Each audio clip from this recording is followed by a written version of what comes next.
Hello everyone, today we talk about the Roman signifery. We will not talk specifically about the aquilifery that are a subspecies, but I want to make a separated video for them. We're talking late Republic, early Empire, for whatever the meaning of this quite fictitious scanning historiographically means. Right, we focus on the trooper, of course in part on the Signa as well, but there is a vast say historical, religious, and symbolical background to dig in, and this video is not dedicated specifically to the Signa as such, as the object. We will talk about them, yes, but we will define better their meaning for what we understand, by the way, because we don't really have much direct, open, straightforward, explicit information about that. We can use comparative, say, analogy methods, etc., but they are fundamentally obscure. We'll discuss this in some other video, and yes, I promise we will do it anyway.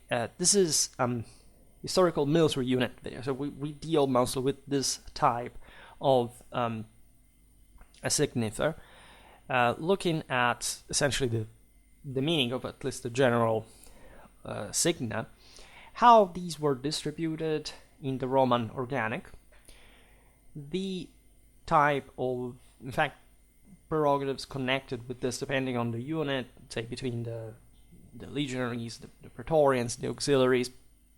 Then we will talk a bit about the equipment of the signifer, also some archaeological example.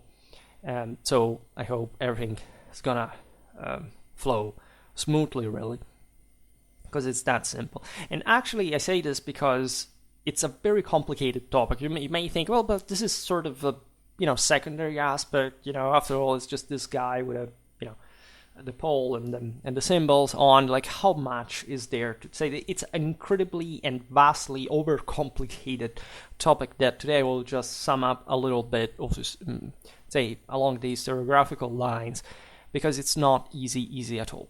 Actually, this is true for all the early Imperial warfare. Like, we think that this being legitimately sort of the most famous, the most important, most iconic of Roman army of sort, at least how it has become for us in the West. We actually do know, right, how everything more or less was. No, right, we know dramatically few about the Roman army, even with the, for the times, like, objectively immense amount of information. That, however, when you narrow it down to some details, obviously appears a bit more obscure. The Romans did not write essentially about the meanings that they thought that were evident, notorious to those who at least knew what to make of that. We have a lot of archaeological evidence, this is true, but again, we lack the explicit, like, this symbol, it's this because we believe in that, right? We have just to dig a bit into, again, their general mindset, and that's also why, as I was saying, we can't quite do this today. We always stick, if you want, even to the material side of the story, it's the basic information. So first of all, a bit of spirituality, though, not to descend too much into the chthonic dirt. The meaning of ensign bearers, right? This is valid throughout all military history.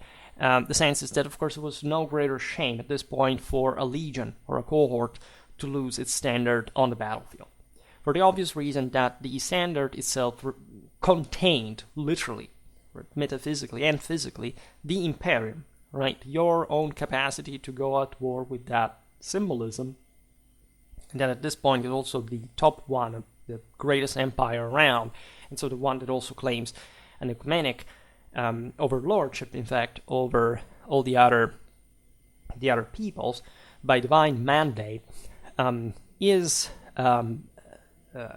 say a disgrace to lose, and especially it's the same source of the actual power that is the imperium itself that is delivered by these units. Then there is of course, the practical evidence. You have to use the Signa to orient yourself on the battlefield. You have to follow them. As we will see now, these guys, of course, are selected because they must never have the signum go down.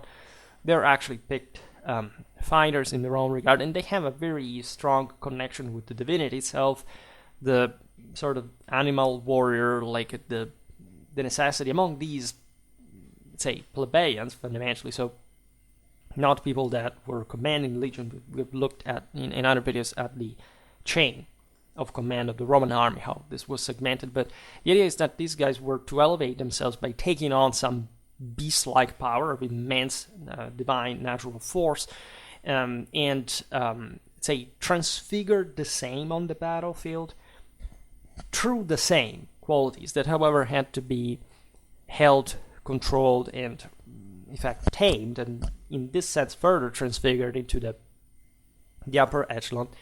As we'll see, these guys, of course, were always into promotion. There was a fierce competition. We can't properly enter in the mindset of a people that, first of all, think to be the chosen one by God, that has the divine mandate to rule over all the other, that is constantly trained and indoctrinated in the army to think that they are the best fighters in the world, that they have to slaughter as many enemies as possible, that they have this incredibly brutal discipline that is incredibly efficient when it comes to, in fact, this broader cohesion and intertwinement of values, of beliefs, and practical capacity in combat. So we're talking about the Roman army that does not need further presentations, right? In some cases, we know there are famous passages. Commanders purposely risked the signum itself by throwing it into the enemy's lines to inspire their soldiers to protect them, to protect the signum at all costs.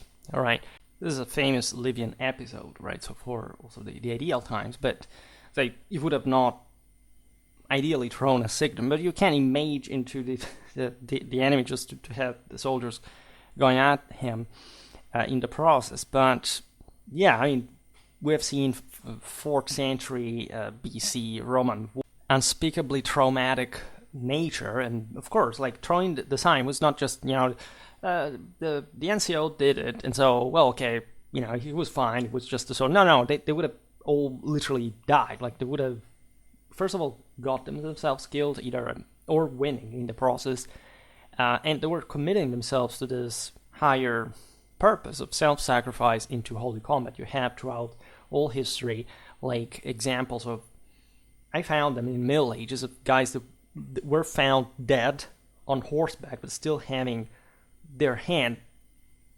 holding the banner, right? Because, or, their arms were cut, and both of them, that they at least one, and then with the other, that they would keep on fighting, and with the feet holding the banner, right? So the ways soldiers could be attached to these symbols was immense, and unfortunately we don't have the time again to cover all the spiritual, moral aspect of the same, but it's real history, right? They really were about this.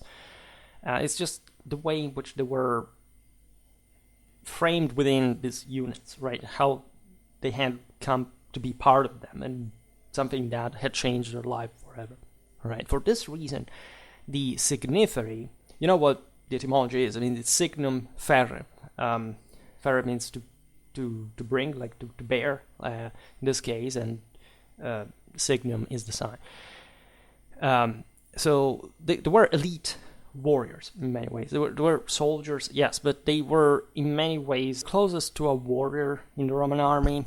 These were the juniors of the situation as well. They had to prove, like, they carried a great burden, right? The idea was that this task was double-edged in many ways. It's the Roman concept of munus as well. It's a duty and a reward at the same time, and they have to be out there, right, on the front line, and fight, showing how much virtue really was really looked like on the battlefield by defending this sign of the entire.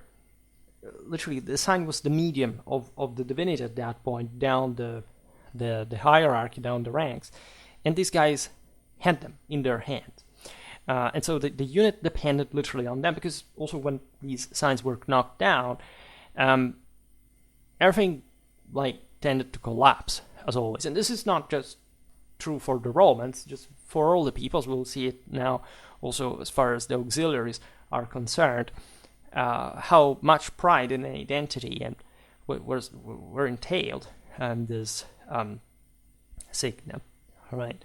Caesar once mentions a situation, however, when the signifer failed in their duty, and the passage, that Caesar was just a great literary and talent and serving a purpose, highlighting in this case the level of panic that had engulfed his troops on that occasion. During the Battle of Dyrrhachium, Caesar's army attacked Pompey's camp, but was in turn taken by surprise by an enemy counterattack and fled in chaos. Right, and on that occasion, many signiferi abandoned their standards in a bid to escape, leading to disorder, panic, and a general rout that even Caesar's attempt to hold wasn't successful.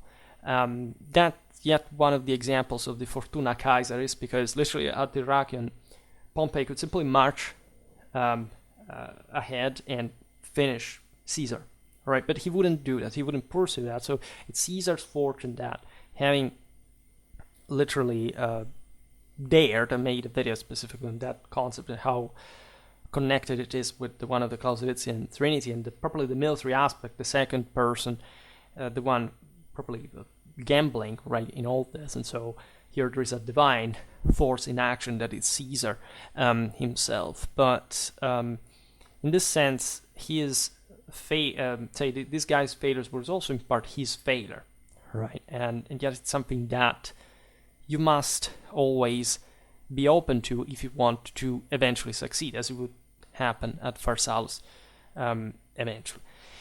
So Signa, the Signa themselves were physical objects that served, of course, this double function we just illustrated in the ancient Roman legions. Each legion, notoriously at this point, consisted of 10 cohorts, 30 maniples, and 60 sentries, with each cohort divided into, in fact, 3 maniples, and each maniple comprising 2 sentries each. Maths is not an opinion, except when you have to look at the organic, because these things swung over time. Like at this point, like a century were like 80 people, actually, not 100 originally ones, but in Polybian times were 60, so at least tendentially, of course, the organic fluctuated depending from army to army, and these were normally on campaign very much under strength. In any case, 2 different types of standard were mentioned. One for a maniple and one for a cohort. As we will see now, the affirmation of the cohort, something I discussed most. I talk about cohort organization and tactics, so you can check those videos out. And the sense is that cohorts actually existed way before Marius, or at least a good century, since the Second Punic War. Scipio Africanus sort of toyed with them a little for reasons we can't digress on. Let's say the cohort would affirm itself gradually also in the permanence of the organic itself. You know that before Augustus, there wouldn't be properly a permanent military in the Roman Empire, right? The same centurions until Caesar times are not really career individuals like they are becoming. They have acquired a lot of that, especially with the Marian reforms, but they still must be fully, recognized in a permanent military. So equally, like the way the Signa were distributed, that is what we do not know to that level of precise detail, is a matter of debate, right? Evidence of cohortal signa, the signa cohortium, genitive, already existed in Caesar's times, right? We have coins showing a number decim, for example, on the vexillum, which in this case cannot refer to a manipulus or a centuria, right? The utility, because they were not as many within the single cohort, right? So the sense is that that was the only unit that could be numbered, right, within like the larger one within the legion, in fact. And the utility of a signum cohortis was also what of course emerges together with the same tactical need of the cohort, which, as we were saying, was introduced, say, formally, finally, in the 2nd century BC, but already existed from a while, right? Polybius calls this unit semia, because they were literally brought under the, were packed, like these were multiple maniples, right, under a single banner that thus would have had to be used in that way. Think about the Battle of Zama, right? Surely there was some signum that with those, like Zama, we made a video about the Battle of Ilipa, talk about the Great Plains, etc. Well, those wings constituted by maniples of drawn from, in fact, not the originary formation should have been regularly employed in the Polybian order of battle, had to follow a single banner, right? And so that's something that had existed anyway. So aside from the formalization of the cohortal structure, if we can so say, in the late 2nd century BC, we do not even know technically when, even after this time, the signa cohortium came around, right? There are people who think that, of course, manipular standards could be numbered even across the cohorts, like, so counting I don't know, if you have 6 legions, you can have the number 180 at a point. But it sounds a little bit impractical, also considering the level of, say, professionalization of the single units within, say, of the legions themselves, and so the fact that it could be grouped, say, split, etc. The same cohorts had been born exactly for this purpose, like being some sort of mini armies scattered, especially as occupation forces in the great interlands, probably that in Spain, that they really began to appear for those strategical rather than even just tactical questions. In any case, we definitely think that the maniple and the cohort standards were not mutually incompatible, right? That was at some point some legion without cohortal signs, even in the Marian era, and then this began to affirm ever more later. One of the 3 signa manipulorum was used as a standard for the whole cohort in each one, presumably. If separate cohort standards had been added, the sources would have spoken of 40 standards for each legion instead of the normal 30.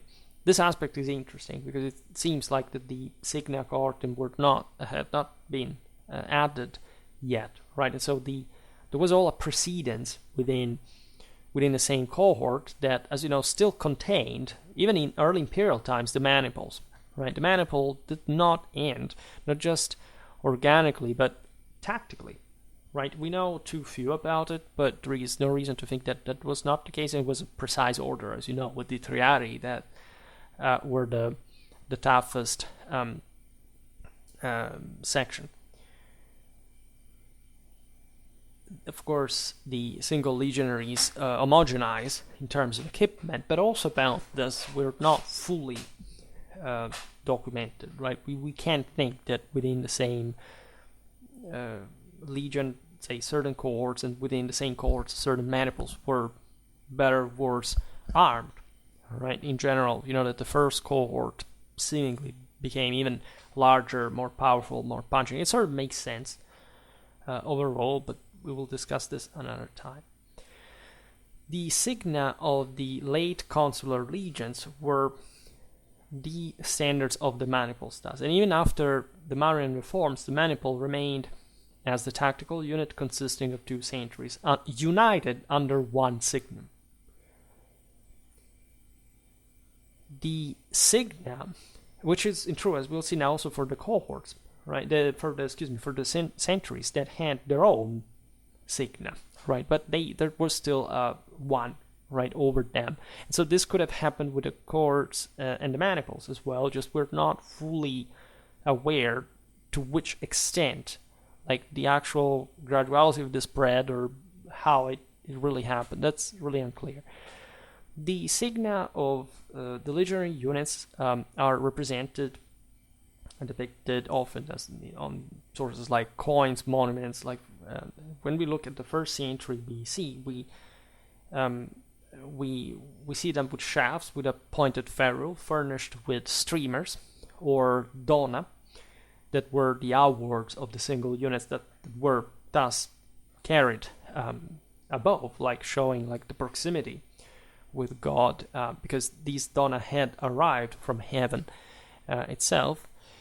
We see also literal eggs, the alba, the medallions, the phalerae, the crowns, the coronae, the crescent moons, the lunulae or corniculae.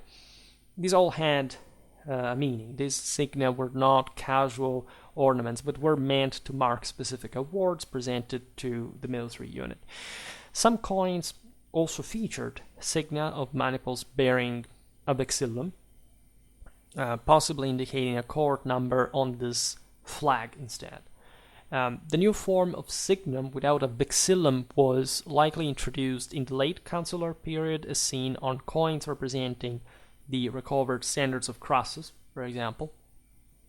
The signum of the cohorts speculatorum of Mark Antony's army was, for example, represented on his coins as surmounted by a laurel crown, phalera, crosspiece, pendant, ship image, double claw handle, and a pointed ferrule, right? And they could cumulate really a lot. So they also think this from a physical point of view, that the more loaded the signum, sort of the more difficult to bear for the signifer that thus had to be up to the standard, even as far as that physical side of the story.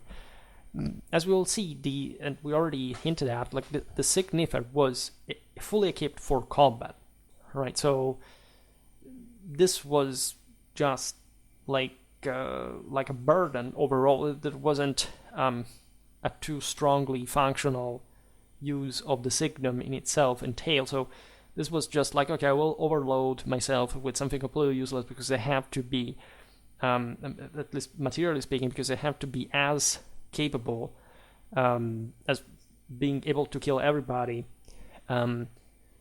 just also with this encumbrance, right? And this is a very powerful thought. Now, Quincius, in his Noctes Atticae, states that the legions, so in his time, consisted of 60 centuries, 30 maniples, and 10 cohorts. And during the Imperial period, various signa were carried by the signiferi as identification standards for all of these cohortes, manipuli, and centuriae. As we said, today we do not talk about the aquiliferi and the aquila, the eagle. I made a video about the early imperial, say, Roman symbols like that, are talking a bit about like the symbolism of the eagle itself. I made a video about the eagle proper. So it's important to mention this because, of course, it remained the most important of the signa, right? Also, the eagle was a signum, right? And this was assigned, as you know, to the first cohort. The standard bearers of the legion were thus the aquilifer, the imaginifer, that brought the imago imperatoris, and so the one of the medium of divinity that literally contained a genius, like into the same imago, and the vexillarius, right? A signifer existed for each centuria of the cohortes. So we're passing to the early imperial times, and so these guys get more regularized. Like the legions are somewhat standardized, and the NCOs, the officers, are as well. And the units themselves are permanent professional, so there is even an increase in sort of Signa accumulation, let's say, for each unit that starts having properly a traceable history that was sometimes also very old, maybe dated to Caesar times, but that only at this point would have not been disbanded. And so the same Signa being, we do not know what happened when, say, the legions were disbanded, were dismissed, right, in pre-Augustan times. It would be very, very interesting to know. The signiferi were often mentioned with the vexillari and the magniferi. Obviously enough, the signifer was found thus only in relation to the secondary standards of the legions constituent units, like they really were hardly associated yet to the cohorts themselves, but the signa cohortium were mentioned in inscriptions of the 2nd century AD. So we are actually sure that next to the manipular signa there were also the cohortal ones. Each legion must have thus had either 10 signa cohortium or some additional elements on manipular or centurial signa. As we will see now, this is an option, because these signa were, as you understand, like composable, like you could add them on these shafts, and depending on what power distribution you wanted to give to the unit, right, in a sense, and in this way you could also distinguish the different cohorts from one another on any other unit. In imperial times, witnessed the manipular arrangement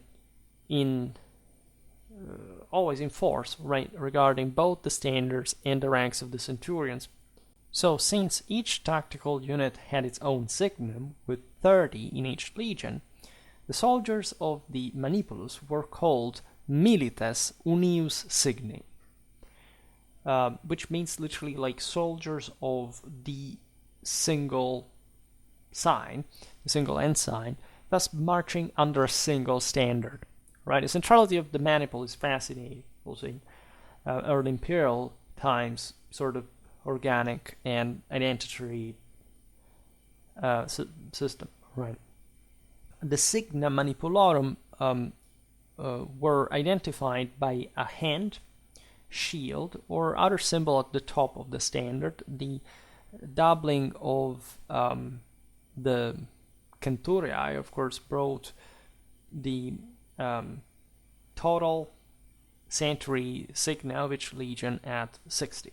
These were the signa centuriarum, serving to distinguish centuries and constituent maniples.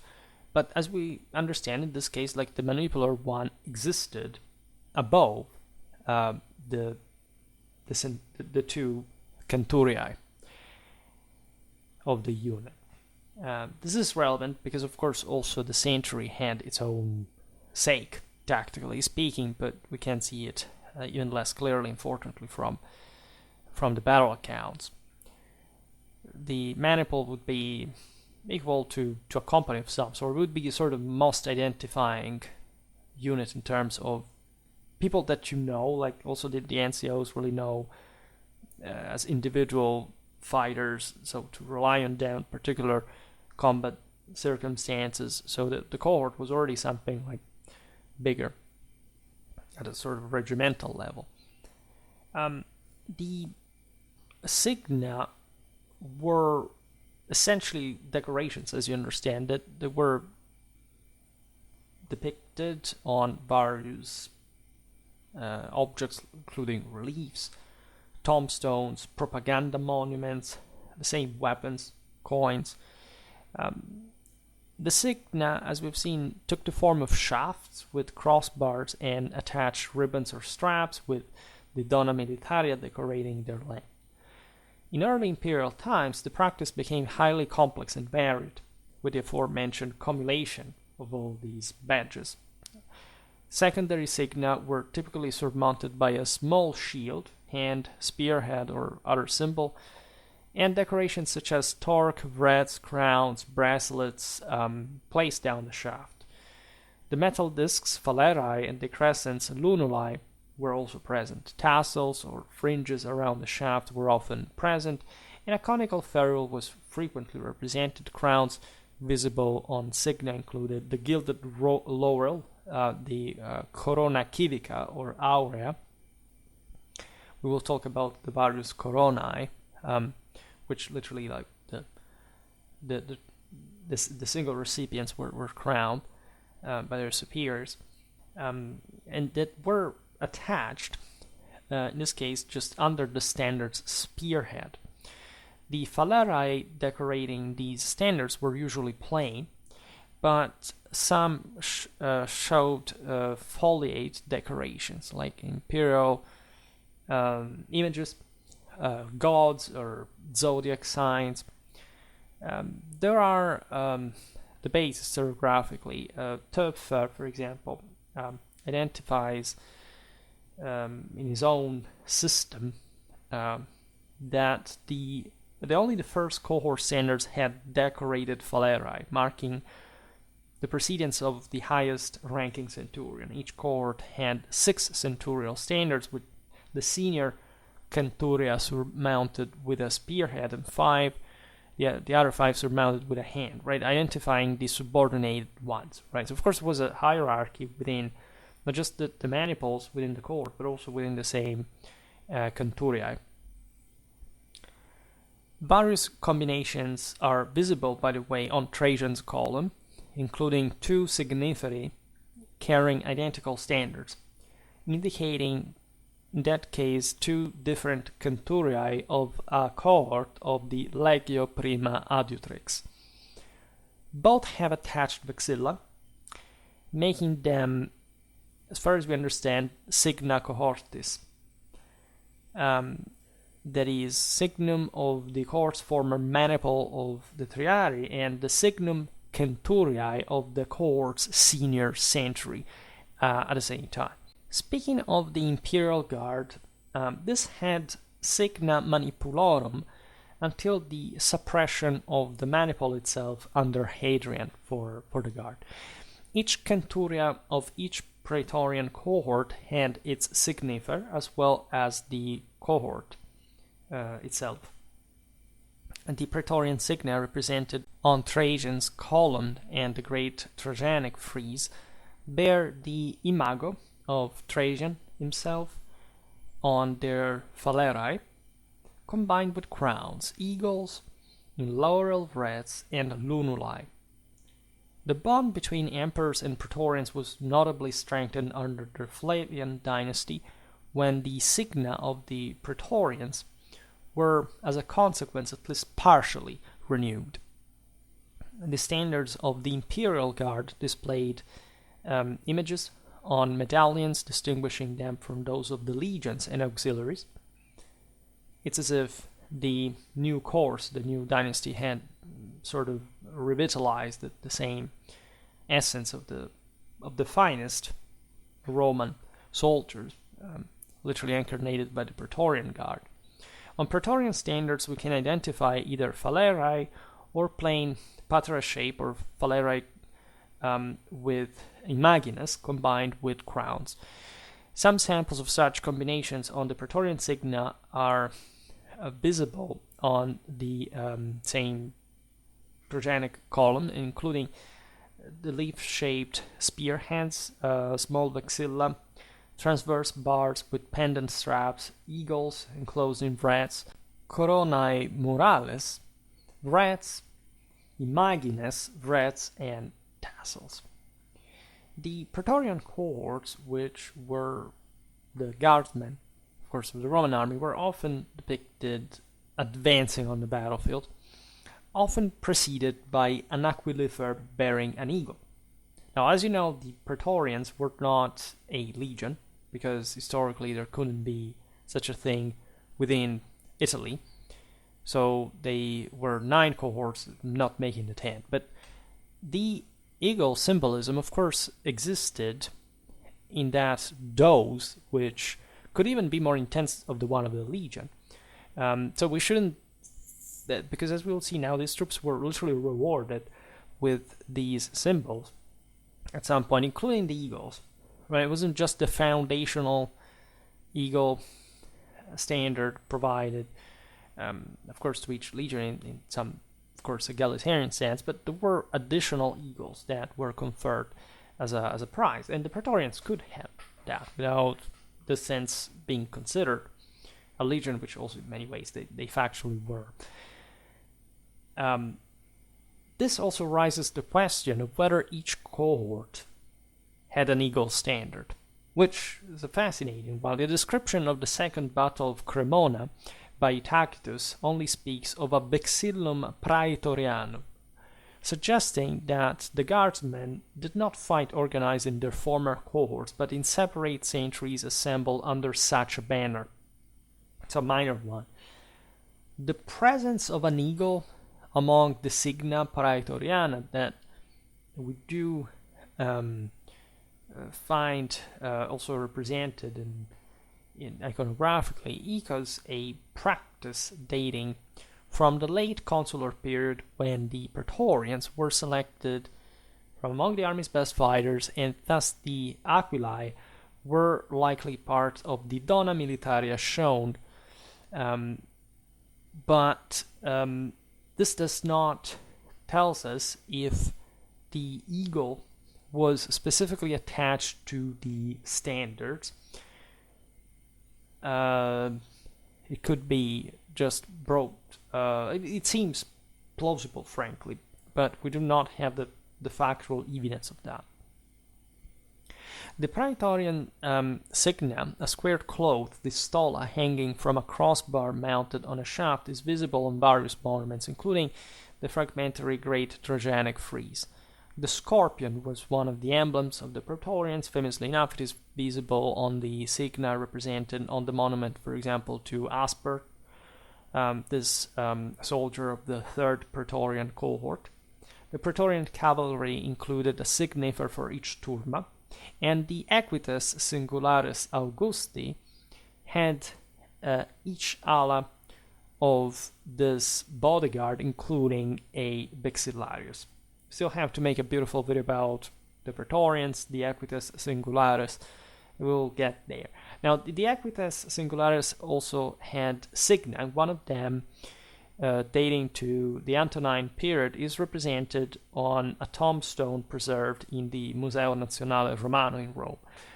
The speculatores as well, and I discussed these differentiations in that video about Augustus'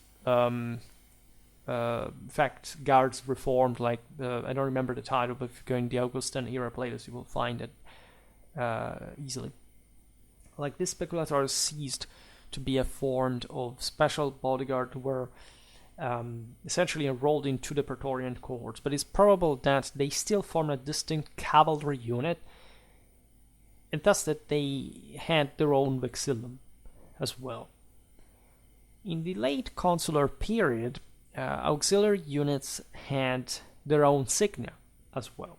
And this was normal because these were literal war bands of sorts, or like just levies that could be actually hired in different ways. And they would bring their own ancestral, like local ethnic symbols, right? We have, I don't know, the tribal boar. I made a video about also Celtic animal symbolism, for example.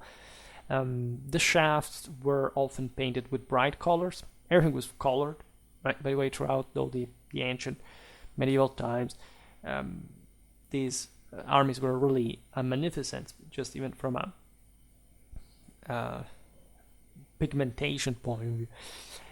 Each infantry unit so the cohorts peditata, so just not the mixed ones, the equitata, like just the foot one, had its own vexillarius cohortes, so each cohort has a vexillum. Then animaginifer, interestingly enough, so they also adopted the imperial medium, like in the symbology, and a signifer for each centuria, because of course the cohortes of the auxiliary were organized in centuriae as well. Probably also like all these people's organization was pretty similar to the Roman one as a numerical system. The soldiers who bore these standards were peregrini, like their comrades. By the way, it wasn't like these were Roman citizens or anything, even though, as we have seen in the recent video about the right of connubium, right, of the Italian genetic dominance in the legions at this point, there would be in the later times, like in the say during the 2nd century, like some Roman citizens that, however, in order to marry local women would enlist into these auxiliary units that, by the way, were becoming very, very sort of gentrified themselves, like being essentially assimilated to the same citizen ones over time. But aside this, all right, the part infantry, part mounted cohortes equitatae had both vexilla and signa, and a signifer for each centuria. Scholarly speaking, Domaszewski distinguishes between the cohortes equitatae, who used the vexillum alone, and the all cavalry auxiliary units, the ally, or wings, literally, who used both vexilla and signa, right? This reflects like the sort of the greater status also of the ally, ideally. An imperial image, the Imago Imperatoris, was carried by an eques imaginifer. Here I don't have pictures if I'm not wrong, but yes, the work is beautiful. Signiferi on horseback, in both the cohortes equitatae and the ally that had the equites both in different proportion. The legionary cavalry subunit, the turma of the equites legionis, probably also had a vexillum. This is not explicitated, but it's kind of obvious, like the Roman citizen cavalry had the same. The signiferi of the auxiliary infantry units carried standards similar to those of the legionary units, by the way, marked with the name of the cohort. Animal emblems also entered the Roman army in this way.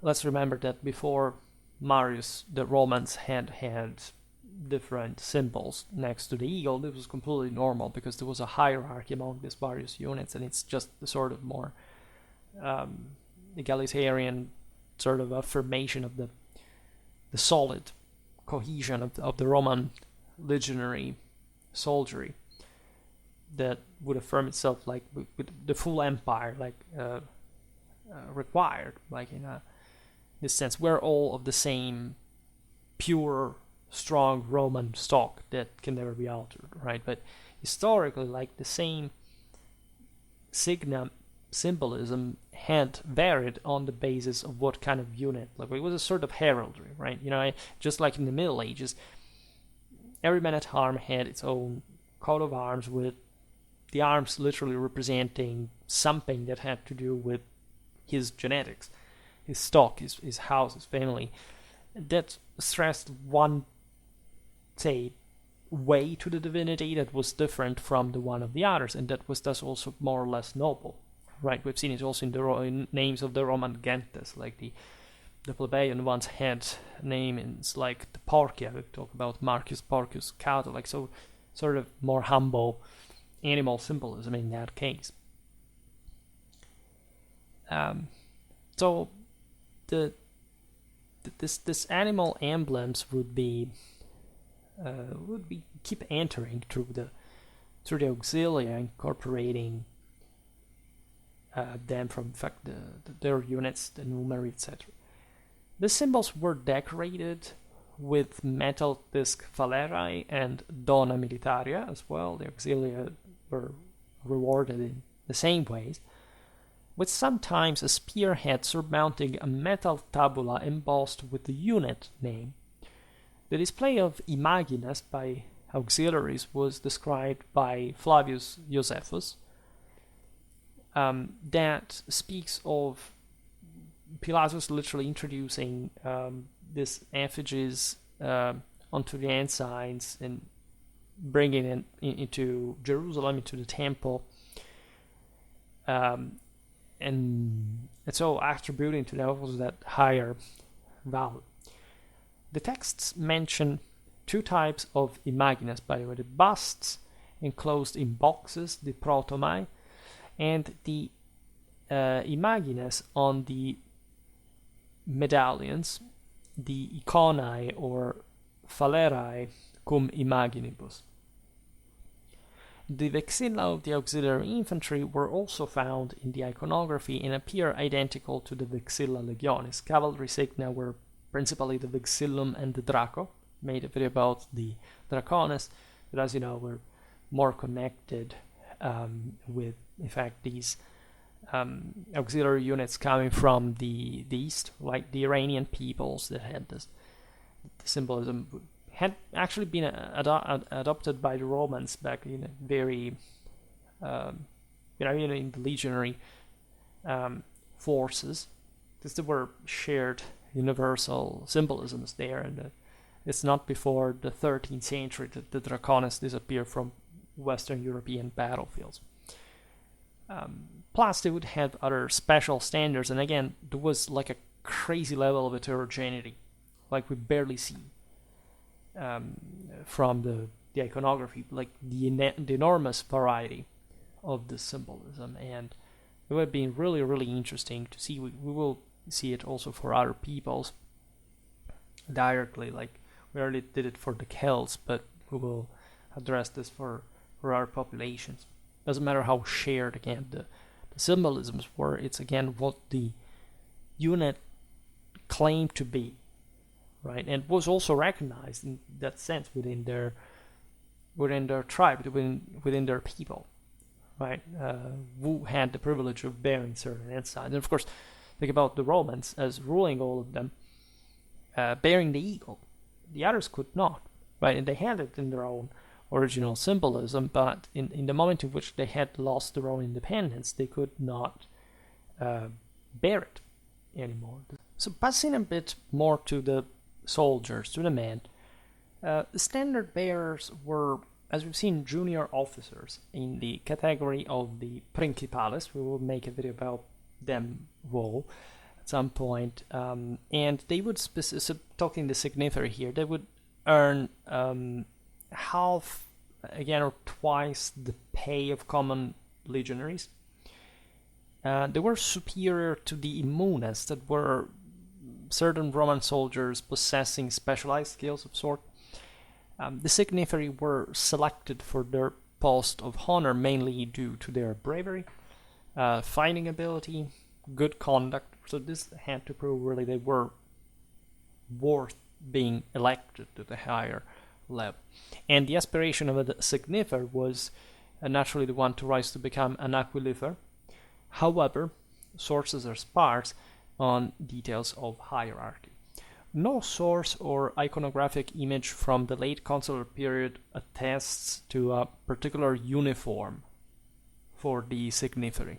Right, as we'll see now, the equipment could be quite varied. Right, the animal pelt typically worn over the head by the imperial signiferi appears only in the reigns of Augustus and Tiberius iconographically. However, the appearance of standard bearers in the early imperial period is well documented in general, for us to think that, of course, even in the previous centuries, this was pretty much normal, right? If you had looked, I don't know, at a centurion from the Pisanian allies at the Battle of Zama, they would have worn, like, I don't know, a lion belt, headgear. Like, so headgear was also, speaking of properly, the armor, like the helmet, was the same as those of the legionnaires, though sometimes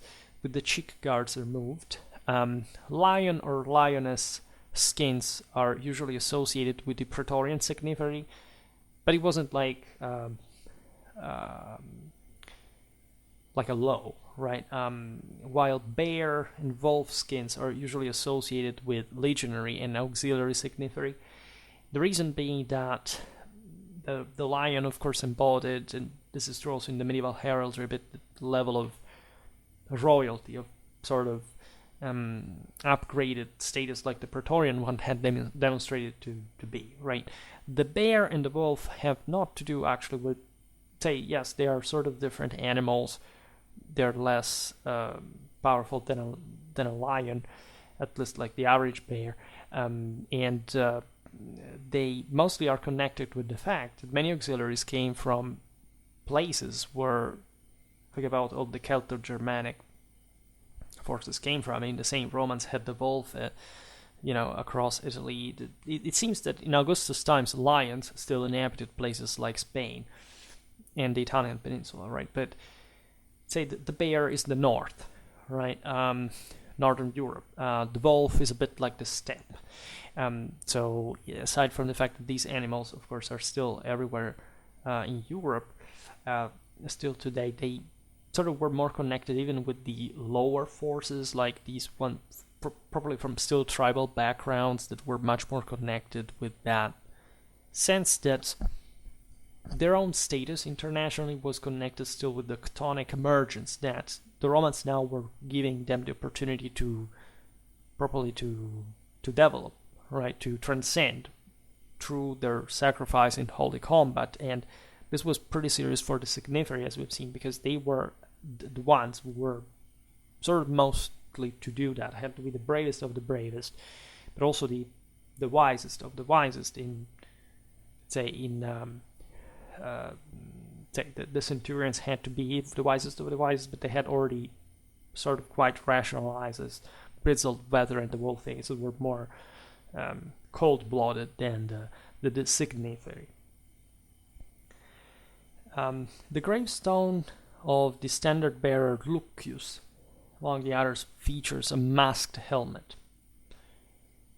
This is interesting, and a masked helmet made some videos about the Roman masks. The one famous found on the Calcrese battlefield. Well, this is pretty much like this, and showing, of course, that these were actual pieces of armor after all. I mean, they would do. It's not just a parade thing. They had a real functional purpose. The helmet is made of iron and decorated with copper alloy work, featuring vegetation, deities. We find stags, which were the traditional symbol of the sacrificed hero, right? The nobleman cut down and sacrificial victim of the spolia opima to God, human sacrifice. Then a victory wreath connected with that. A flange peak is visible, by the way, above the ear. Now, the 1st and 2nd century AD monuments display a variety of body armors, including ring mail, scale armor, the lorica squamata.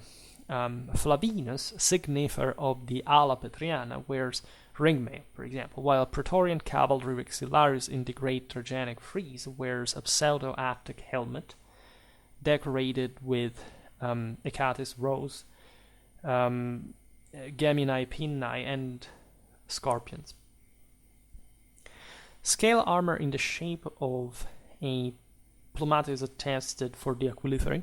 For example, the squama is worn by the Praetorian signiferi and aquiliferi on the column of Marcus Aurelius, while the legionary signiferi and vexillari preferred ring mail. The eagle-bearer Cneius Musius of the Legio XIV Gemina Martia wore a stiff leather corselet with numerous decorations. Leather armors are visible on various gravestones, and the typical short corselet with borders, sometimes reinforced by studs or small bosses, is diffused among the aquiliferi and the signiferi and the vexillaries on Trajan's column. Right. The early 1st century AD tombstones display the typical legionary gladius sword as signifer's main weapon, right? Sometimes accompanied by a pugio dagger on a cingulum waist belt decorated with metal plates. The sword scabbard is sometimes attached to the left hip on the right. This is the case of the aforementioned Mucius Stele. The upper arms reveal the concentration sewing of the cap sleeves above the fringed pterygus of his subarmalis.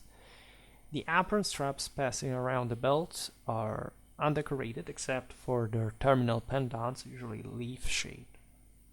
In the 2nd century AD, the sword is generally worn on the right side from a Balteus baldric.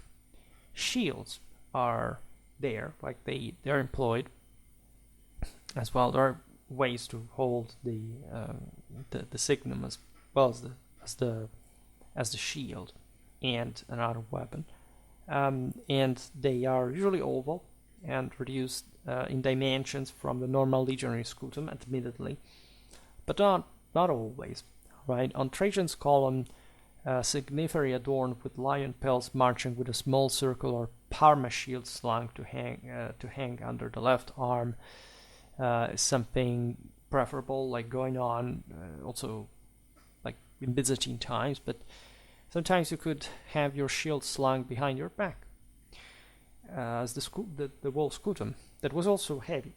It's like 8 kilos, right? It's like a luggage, right? You say, well, okay, it's 8 kilos. Well, just trying to be in combat like with that, you'll tell me, and that's the reason why most of the times it was, like in this case, actually was slung behind the back, but would be just fixed on the ground, laid on the ground,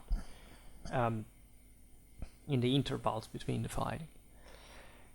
The signiferi were likely to be more physically performing individuals. Now, the sources mention simple tunics, typical of the 1st, 2nd centuries AD, worn by soldiers like Pintius and signiferi. They wear wool-made collopiums, a short garment under armor, and military cloaks like the lacerna or sagum. The shoes of the signiferi do not differ from the one of other soldiers, like they all wore the caligae, right? Footwear could vary, admittedly, but again, there's nothing particularly distinctive.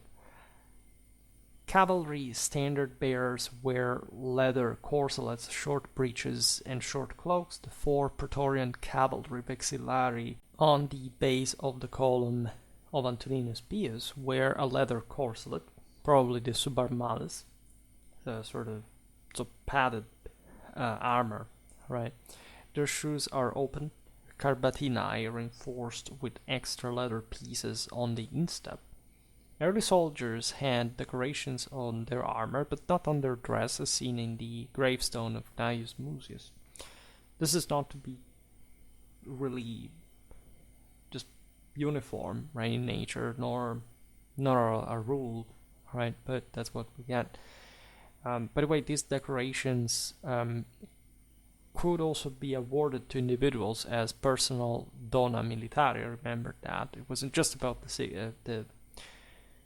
the ensign bearers, like with the shaft and all, but as actual decorations, individual trooper, right? And speaking of combat, needless to say, the signiferi played a crucial role in battle, right? Demonstrating heroic behavior, providing red line points for divided units. Caesar uses this absolute ablative dato signo to order the attacks, meaning that he would ensure the movement of standards was monitored by the soldiers following them, right? And so, as the sign was given by the commander, these signs, like a telecommanded order, like would move accordingly. That was the power of the individual that thus received the input from the Imperial. Right? It's just like the eagle before it. The auxiliary could have not had an eagle, right? Because there had to be only one unit of command, and this was, of course, the emperor that was the true sole overall medium of the divinity, and hierarchy was radically necessary in that regard.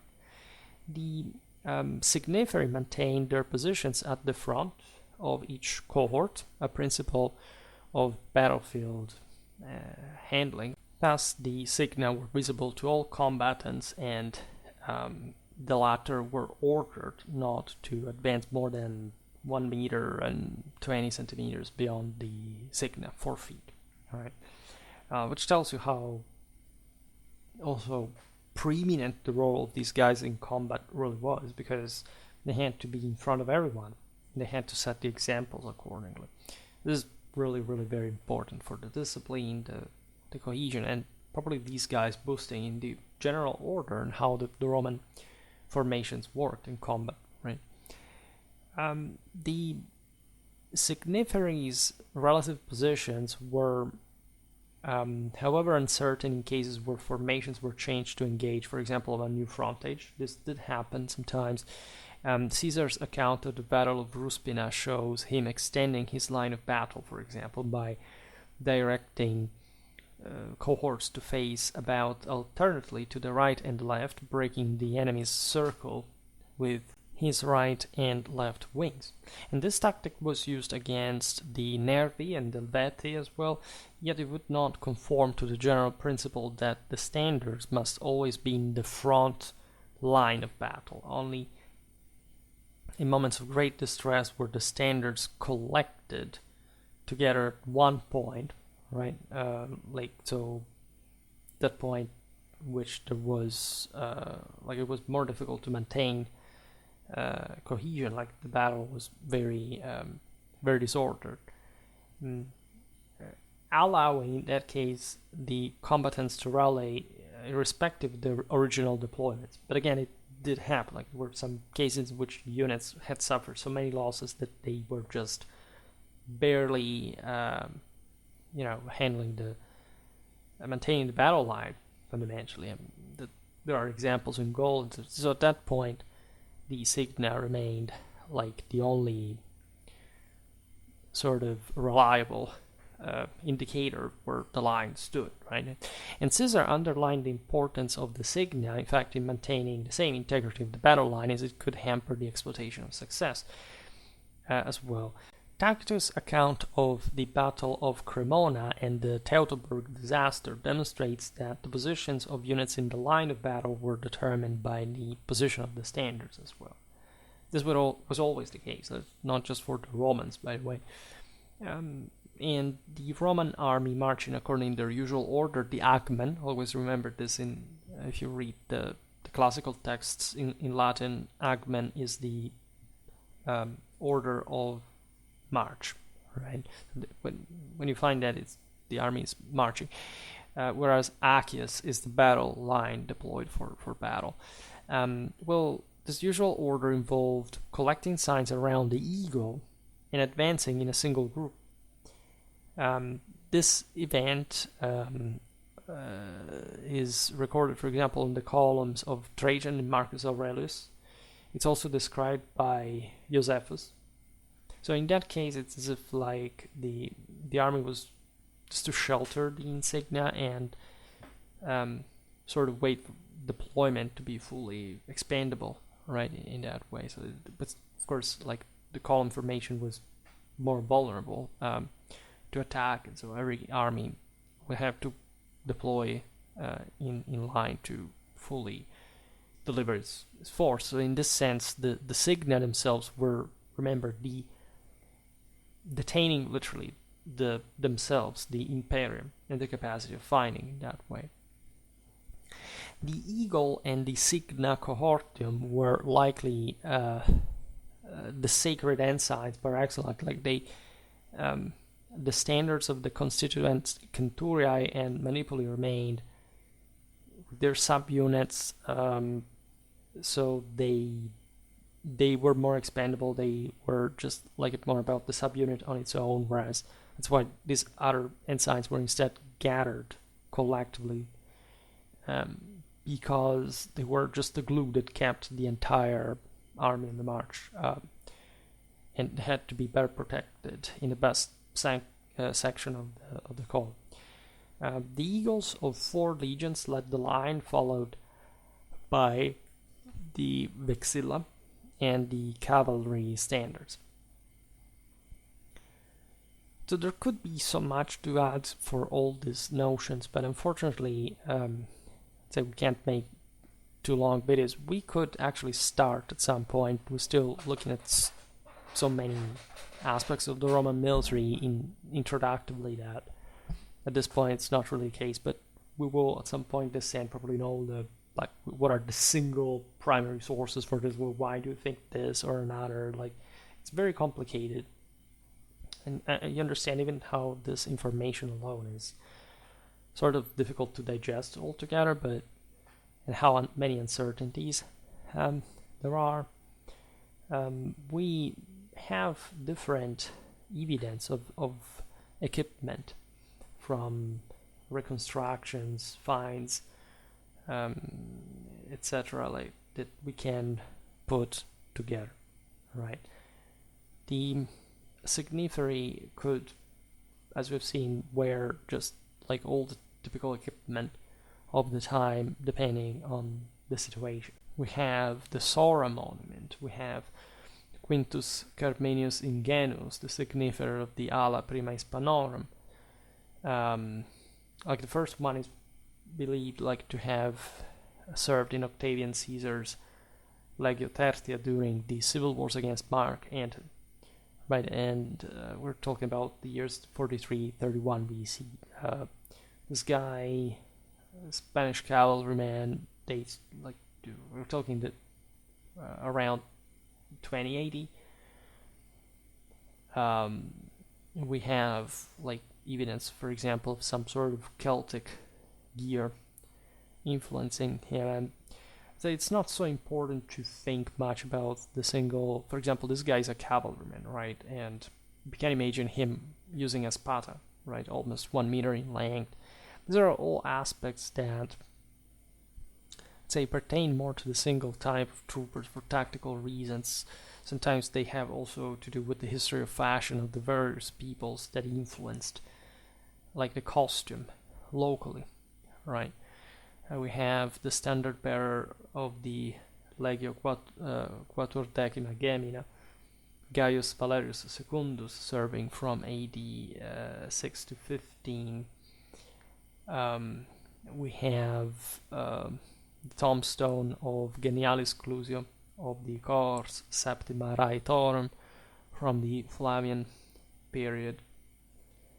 There are, for example, on the standard of the court, we can imagine a manipular centurial one, 6 Valeri, the symbol of the Capricorn representing the spirit, like literally the genius of the Legio Quattordecima. Remember that customization, yes, every legion had the eagle, but they also had, that was the standard, the most important signum, but the one that the Romans had followed since the foundation of the city. But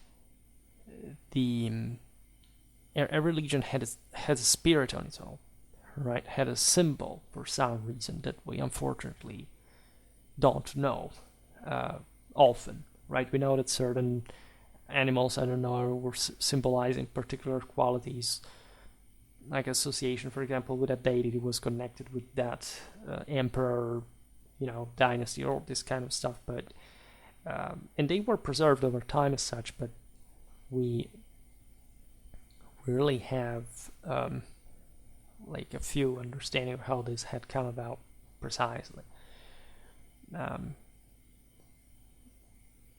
There are so many different. Sometimes there are unknown standard bearers, like by name, such as like the one of the first Legion Macriana Liberatrix around.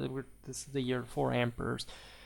This was a short-lived legion raised in Africa by the governor Claudius Macer and taken into service by Vitellius, right? And we know this standard bearer because of a votive altar from Verona to tell you how things could go around. We've seen like the Trajan evidence, like the Great Freeze, the column for the time of the Dacian Wars. So many different details now we can't really descend into, but I mean, we will at some point hopefully descend literally into the single evidence, in the single primary source and their interpretation, and especially the reconstruction, because sometimes we do not recognize exactly the type of armor, the garment, whatever, and we have to think, of course, that everything was much more composite than we can see very often. There is like a much less level of standardization aside from the essentials that we can appreciate in specific iconography. Like we can imagine the composition of different elements. In any case, let's not delve too much into the concept. Let's just at some point get a video that speaks about this more clearly. What else to say? It's always interesting to look at these topics because you understand how much even behind the signifer you can find, and really the material is much more it's much richer than you may think. There are so many different problems of interpretation and let's say aspects that can be observed into a more definitive side of the story. But for today, I stop it here. Just hope that you enjoyed this video. If you did, please share it. Otherwise, leave a like or subscribe to my channel if you're interested in my upcoming content. As always, I thank you heartily for listening to me. I wish you a nice time and see you next time. Bye.